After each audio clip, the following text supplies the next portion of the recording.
اب آتے ہیں حضرت آدم علیہ السلام کے اوپر. کیوں ہم نے بات کی کہ حضرت آدم علیہ السلام کے اوپر طبرانی کی حدیث ہے کہ حضرت آدم saw a wet dream اور ان کا سیمن مٹی پہ گرا جس بھی ارض پہ اس وقت وہ موجود تھے, کیونکہ اس مٹی میں کیپیبلٹی ایسی تھی کہ اس مٹی میں جیسے حضرت آدم کا سیمن گرا ہے وہاں سے یاجوج ماجوج پیدا ہونا شروع ہو گئے. وہ مٹی کے اندر کیپیبلٹی تھی to produce, all it needed was the semen, اور یاجوج ماجوج وہاں سے ایسے پیدا ہوئے.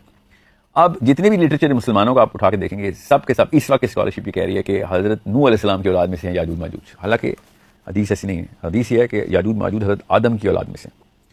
اب عام دماغ بھی یہ کہے گا کہ آدم علیہ السلام دنیا میں آئے ہیں, ہوا آدم علیہ السلام کی یہاں پہ ساری کی ساری اولاد جتنی بھی اولاد رہی ہے یہاں پہ رہی ہے, تو ساحل میاں آپ کہاں سے کسی اور ڈائمینشن سے لے کے آ رہے تھے یاجوج ماجوج, کیونکہ ہے تو آدم کی اولاد ہی. ہاں آدم ہی کی اولاد ہیں.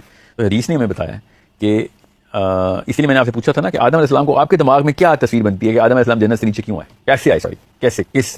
تو ہمیں تو پتہ ہے آپ کے راستے تو ہیں, کیسے استعمال کرنے ہیں یہ تو ہمیں نہیں پتا, مگر ہیں تو سے فزکس کے تھرو استعمال ہو سکتے ہیں. تو نہیں, ابھی تک کی فزکس کو تو نہیں پتا کہ راستے کیسے استعمال کرنے ہیں. ٹھیک ہے. اب رہی بات یاجوج ماجوج کی کنجی کہاں سے کھلے گی, حضرت آدم کی اسٹوری میں سے اتنی تو ہمیں چابی مل رہی ہے. دوسری چابی سورہ کہف کے اندر ذوالقرنین کی کہانی سے مل جاتی ہے, کیونکہ وہ یاجوج ماجوج سے ملنے کے لیے ایک خاص طریقے سے اس دنیا کو چھوڑ کے کسی اور ڈائمینشن کے تھرو, اسی دنیا کے اندر سے کسی اور ڈائمینشن کے تھرو 2-3 قوموں سے ملاقات ہوئی اس کی. تیسری قوم یاجوج ماجوج کی تھی. پہلی قوم جو تھی اس نے کوئی اور ڈیمانڈ کی تھی, دوسری قوم نے یہی ڈیمانڈ کی تھی کہ ہمیں یاجوج ماجوج آ کے قتل کر رہے ہیں.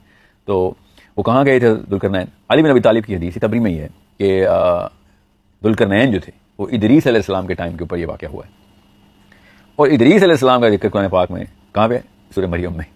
سورہ مریم سورہ کہف کے بعد ہے. اور ادریس علیہ السلام کا کیا ذکر ہوا ہے, غور سے سنیں کہ اللہ تعالیٰ نے ان کو اوپر کے ایک مکان میں اٹھا لیا, ورفعنا مکانا علیہ, کہ اللہ تعالیٰ نے ادریس علیہ السلام کو اپنے اوپر کسی ایک مکان میں ٹھہرا لیا.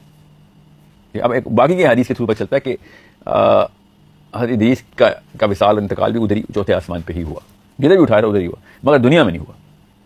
اب تو یہ تو قرآن پاک کے اوپر ایمان لانے کی بات ہوگی نا, یہ کوئی میری کوئی تھیوری تو نہیں کہ ادریس کو اللہ تعالیٰ نے اوپر کے مکان میں اٹھایا. اس کا کوئی اور ترجمہ کر کے دکھا دیں. تو پھر کیا کرتا ہے عام دماغ یہ کرتا ہے کہ اللہ تعالیٰ نے ان کا درجہ بڑھا دیا.